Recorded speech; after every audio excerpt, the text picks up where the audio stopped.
तो बहुत बहुत स्वागत है आपका फिर से एक नए वीडियो में। दोस्तों आज की वीडियो उन सभी छात्रों के लिए बहुत ही इम्पोर्टेंट होने वाली है जो भी छात्र छात्राएं B first year first semester में हैं और उन लोगों का आने वाले दिनों में एग्जाम होने वाला है। यानी कि अभी आप लोगों का एंशिएंट हिस्ट्री यानी कि प्राचीन इतिहास का जिन भी छात्र छात्राओं का एग्जाम होने वाला है उन लोगों के लिए ये वीडियो बहुत ही इम्पोर्टेंट है। मैं आप लोगों के लिए कुछ ऐसे टॉपिक्स लेकर आया हूँ जो कि आप लोगों की परीक्षा की दृष्टि से बहुत ही महत्वपूर्ण है। जी हाँ दोस्तों, आप लोगों के लिए मैं ऐसा क्वेश्चन पेपर से प्रोवाइड करके मैंने वहाँ से कुछ क्वेश्चंस को इकट्ठा किए जो आप लोगों के लिए लेकर आए हैं। बहुत ही इंपॉर्टेंट है ये, और आप लोग यदि इतना तैयार कर लेते तो 100% आप लोगों का एंशिएंट हिस्ट्री यानी कि प्राचीन इतिहास का पेपर एकदम से बन जाएगा। तो जो भी छात्र छात्राएं अभी तक कुछ नहीं पढ़े हैं ये वीडियो देख लीजिए, आप लोग का 100% आप लोग पास हो जाओगे, मैं गारंटी से बोल रहा हूँ।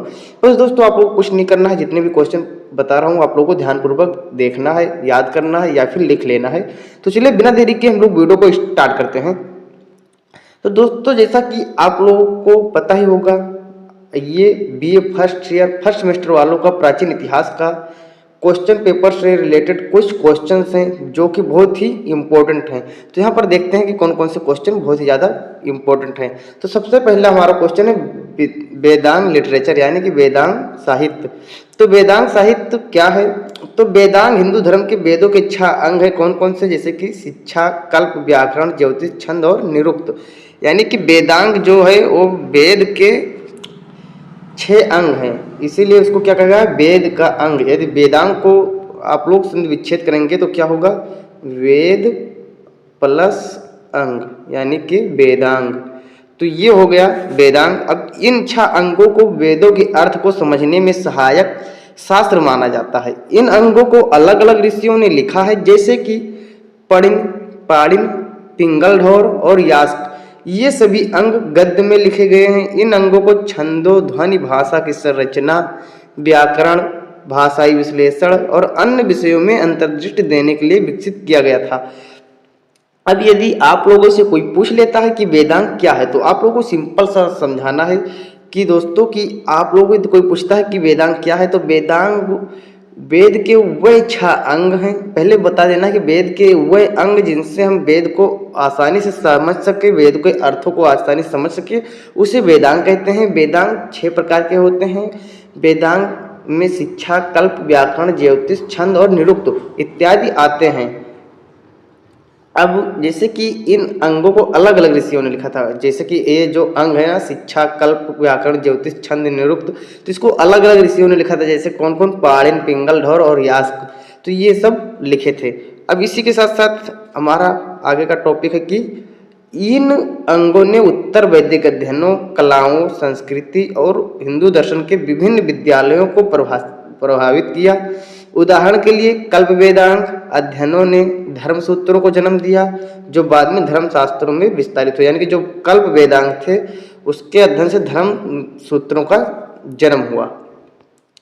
अब इसी के साथ साथ देखते हैं कि वेदांग साहित्य वेदों को समझने और उनके अनुशासन को बनाए रखने के लिए आवश्यक ज्ञान प्रदान करते हैं। जो इस प्रकार से, तो कौन कौन से हैं?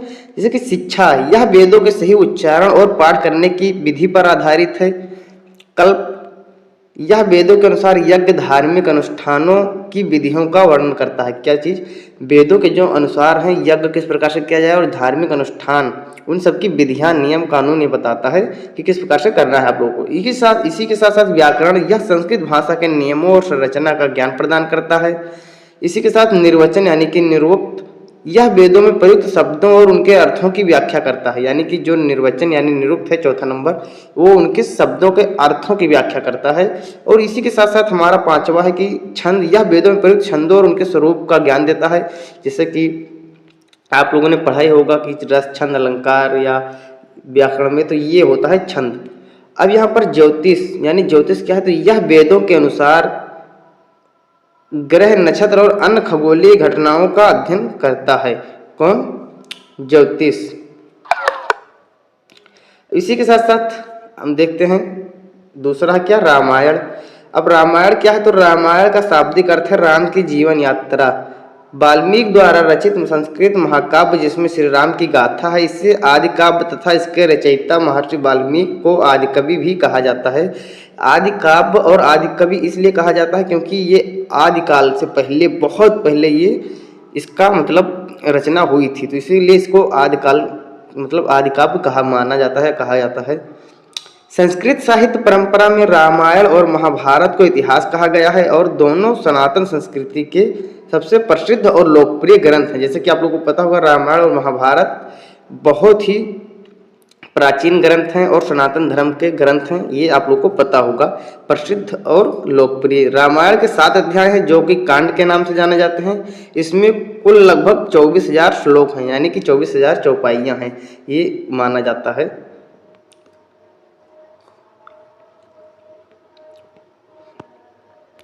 अब इसी के साथ साथ कथा के अनुसार जब राम को अपने पिता दशरथ के आदेश पर 14 वर्षों के वनवास पर जाना पड़ा, वनवास के दौरान लंका के राजा रावण ने सीता का अपहरण कर लिया।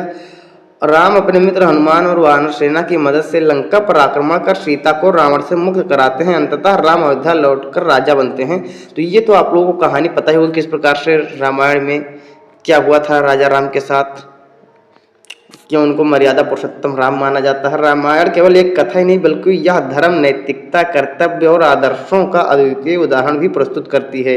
इसमें भगवान राम को एक आदर्श पुत्र, आदर्श पति, आदर्श राजा और आदर्श मानव के रूप में दर्शाया गया है। रामायण ने भारतीय समाज और संस्कृति पर गहरा प्रभाव डाला और आज भी एक प्रेरणा स्रोत है। लेकिन जिस प्रकार से रामायण में माना जा रहा है कि ये आज भी एक प्रेरणा स्रोत है, कोई मुझे नहीं लग रहा कि इससे प्रेरणा लेता होगा, बल्कि हाँ, धर्म, नैतिकता, कर्तव्य, आदर्श सब इससे मिलते हैं। इसीलिए तो राजा राम को मर्यादा पुरुषोत्तम राम कहा गया। वो एक आदर्श पुत्र थे, आदर्श पति थे, आदर्श राजा, आदर्श मानव थे। लेकिन यहाँ पर कहीं भी आदर्श पिता का जिक्र नहीं किया गया, जबकि भगवान राम के 2 पुत्र भी थे, लेकिन वो एक आदर्श पिता नहीं बन पाए थे, इसलिए यहाँ पर आदर्श पिता का जिक्र नहीं किया गया है। अब यहाँ पर महाभारत जो भी बहुत ही ज़्यादा ये भी प्रचलित है, बहुत प्रसिद्ध महाकाव्य है, प्राचीन भारतीय महाकाव्य जिसे महर्षि वेदव्यास ने रचा था। यह काव्य कुरुक्षेत्र के युद्ध की कथा है जिसमें कौरव और पांडवों के बीच सत्ता के लिए संघर्ष हुआ। महाभारत में धर्म, अधर्म, नीतियों और जीवन के महत्वपूर्ण पहलुओं पर विचार किया गया है। ये क्या हुआ था, धर्म अधर्म के ऊपर हुआ था और सत्ता के लिए, जिसमें कौरव और पांडव के बीच सत्ता अपनानी थी, अपना अपना सत्ता जमाना था। महाभारत में मुख्य पात्रों में पांडव युधिष्ठिर, भीम, अर्जुन, नकुल और सहदेव, और कौरवों में दुर्योधन व उनके भाई हैं। इसके अलावा भगवान श्री कृष्ण का भी महत्वपूर्ण योगदान है, जिन्होंने अर्जुन के युद्ध से पहले गीता का उपदेश दिया। यह उपदेश श्रीमद् भगवत गीता के नाम से प्रसिद्ध है और इसे महाभारत का महत्वपूर्ण हिस्सा माना जाता है। आप लोगों ने श्रीमद् भागवत कथा सुना होगा, वो अलग है, ऐसे ही है सेम, बस आप लोगों को थोड़ा डिफरेंस है। श्रीमद् भगवत गीता है, ये महाभारत से लिया गया है, और एक होता है श्रीमद् भागवत। तो आप लोग ये मत समझ लेना कि भगवत गीता और भागवत एक ही है, अलग अलग है दोनों। अब देखते हैं कि महाभारत केवल एक युद्ध की कहानी नहीं बल्कि यह जीवन के विभिन्न पहलुओं पर शिक्षाएं देती है। इसमें नीति, राजनीति, धर्म और मानव जीवन की जटिलताओं को समझाया गया है। महाभारत का संदेश यह है कि सत्य और धर्म की हमेशा विजय होती है।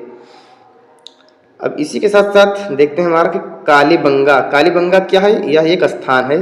कालीबंगा राजस्थान के हनुमानगढ़ जिले में स्थित एक महत्वपूर्ण पुरातात्विक स्थल है जो सिंधु घाटी सभ्यता का हिस्सा था। यह स्थल हड़प्पा सभ्यता के प्रारंभिक और प्रवर्ती दोनों चरणों का प्रतिनिधित्व करता है।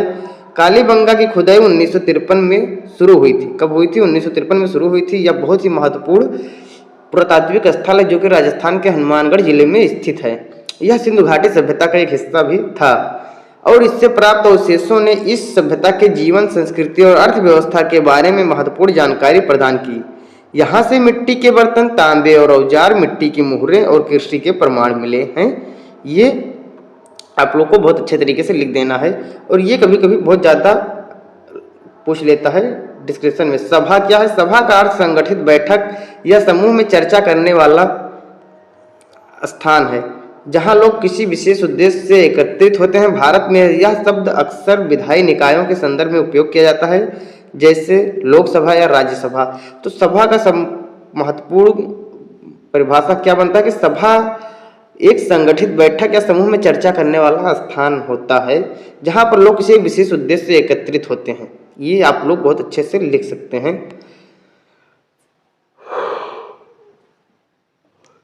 एक परिभाषा और आप लोग तैयार कर लेना कि धार्मिक और सामाजिक संगठन भी अपने विचार और सिद्धांतों को फैलाने के लिए सभाओं का आयोजन करते हैं।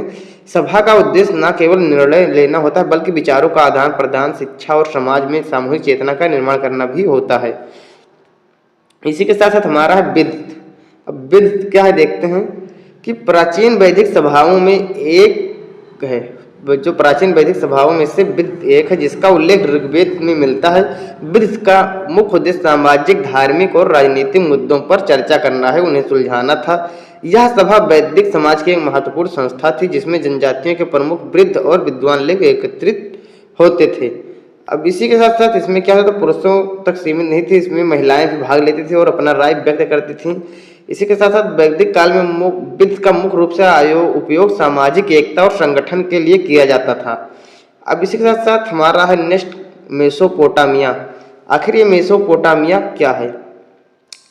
मैं आप लोग को एक क्वेश्चन जो मतलब ये पीडीएफ है, ये पीडीएफ आप लोग को टेलीग्राम चैनल पर प्रोवाइड करा दूंगा, वहाँ पर आप लोग अच्छे से देख लेना। मैं मोटा मोटा आप लोग को जो मतलब इम्पोर्टेंट है वो बता दे रहा हूँ। वीडियो बहुत ही लंबा होता जा रहा है तो इसीलिए ज़्यादा टाइम वेस्ट न करते हुए आप लोगों को मैं फटाफट जो क्वेश्चन बचे हैं उनको मैं तैयार करा दे रहा हूँ, परिभाषा बता दे रहा हूँ, बाकी आप लोग डीपली तैयार कर लेना। मेसोपोटामिया प्राचीन सभ्यता का क्षेत्र था जो आज के इराक, कुवैत और सीरिया के हिस्सों में फैला हुआ था। यह क्षेत्र टाइग्रिस और यूफ्रेटिया नदी के बीच स्थित था, जिसके कारण इसे दो नदियों के बीच की भूमि मेसोपोटामिया, इसीलिए इसका नाम भी पड़ा था। मेसोपोटामिया का अर्थ होता है कि दो नदियों के बीच की जमीन, हिस्सा या स्थल। यह क्षेत्र दुनिया की सबसे पुरानी सभ्यताओं में से एक था और इसे सभ्यता का पालना भी माना जाता है, यानी कि सभ्यता का पालना इसे ही माना जाता है। मेसोपोटामिया, सुमेर, अक्कद, बेबीलोनिया और असूरिया जैसे प्रमुख सभ्यताओं का उदय हुआ, ये आप लोग देख लेना अच्छे तरीके से। और क्या है इखनाटन? इखनाटन क्या है? तो इखनाटन जिसे अखेनातेन भी कहा जाता है, प्राचीन मिस्र का एक प्रसिद्ध फिरौन था जिसने लगभग 1353 से 1336 ईसा पूर्व शासन किया।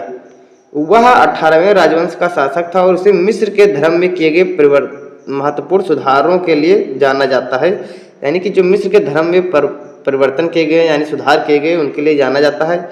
इखनाटन ने बहुदेववाद को छोड़कर एकेश्वरवाद की स्थापना की, यानी कि बहुदेववाद को छोड़कर उसने कहा कि केवल एक ही ईश्वर होता है, इसलिए उन्होंने क्या हुआ, एकेश्वर नाम इनका एक देवता हुआ, एकेश्वर नाम दिया एक देवता को, जिसमें उसने सूर्य देवता यानी आतेन की पूजा को प्रमुखता दी। उसने अपने नाम को भी बदलकर अखेनातेन कर लिया, जिसका अर्थ होता है आतेन का सेवक, यानी कि सूर्य देवता का सेवक। अब ये आप लोग को देख लेना। इसी के साथ साथ तूतनखामन और उनके उत्तराधिकारी थे। फिर उसके बाद इखनाटन के मिस्र के इतिहास में एक अस्थायी लेकिन महत्वपूर्ण बदलाव का प्रतीक जिसे अमारना काल के रूप से जाना जाता है। अब कन्फ्यूशियस, ये भी बहुत ही अच्छा वर्ड है। कन्फ्यूशियस कौन था? चीन के एक महान दार्शनिक, शिक्षक और राजनीतिक विचारक थे। ये आप लोगों को यदि पॉलिटी ले रखा है तो पॉलिटी में आप लोगों को बहुत अच्छे तरीके से पढ़ना रहेगा कन्फ्यूशियसवाद, जो कि बीए 5th सेमेस्टर में आप लोगों को पढ़ना रहेगा। तो ज़्यादा आप लोगों को डीपली इस पर गौर नहीं करना है, आप लोगों को अच्छे से केवल इसको तैयार कर लेना है बस, कि ये 551 ईसा पूर्व में इनका जन्म हुआ था। उनका असली नाम कोंग फौजी था, लेकिन वो एक कन्फ्यूशियस के नाम से प्रसिद्ध हुए। उनके विचारों ने चीनी समाज, संस्कृति और राजनीति पर गहरा प्रभाव डाला। कन्फ्यूशियस ने नैतिकता, सामाजिक संबंधों, न्याय और ईमानदारी पर जोर दिया। उनका मानना था कि एक व्यक्ति को सद्गुणों का पालन करना चाहिए, जैसे कि मानवता, सत्य और दया। अब इसी के साथ साथ हमारा एक क्वेश्चन और बचता है कि लाओ त्से यानी कि लाओजे जैसे इसको आप लोग पढ़ लो। तो ये क्या है, प्राचीन चीन के महान दार्शनिक और ताओवाद के संस्थापक माने जाते हैं, जिनका जन्म 6वीं शताब्दी ईसा पूर्व में हुआ था और वे ताओ ते चिंग नामक ग्रंथ के लेखक माने जाते हैं, जो ताओवाद का मूल ग्रंथ है। लाओ त्से का असली नाम लाओ तजू था, जिसका अर्थ है वृद्ध गुरु या प्राचीन शिक्षक। तो इसके बारे में आप लोग देख लेना, यहाँ पर आपको पूरा डिटेल मिल जाएगा। और ये पीडीएफ भी आप लोग को टेलीग्राम चैनल पर मिल जाएगा। और आप लोग को एक सूचना और देनी थी कि बहुत ही जल्द हिस्ट्री का आप लोगों का बैच स्टार्ट होने वाला है, तो हिस्ट्री का ऐसे हो सकता है 1 तारीख से हो जाए, तो आप लोगों को बहुत अच्छे तरीके से वहाँ पर जुटना है, देखना है और वीडियो को लाइक जरूर करना है। तो अगर वीडियो अच्छा लगा है तो दोस्तों को शेयर कर देना, नए हो चैनल पर तो चैनल को सब्सक्राइब जरूर कर लेना और वीडियो को लाइक कर देना, एक प्यारा सा कमेंट कर देना। चलिए मिलते हैं नेक्स्ट वीडियो में, तब तक के लिए जय हिंद जय भारत।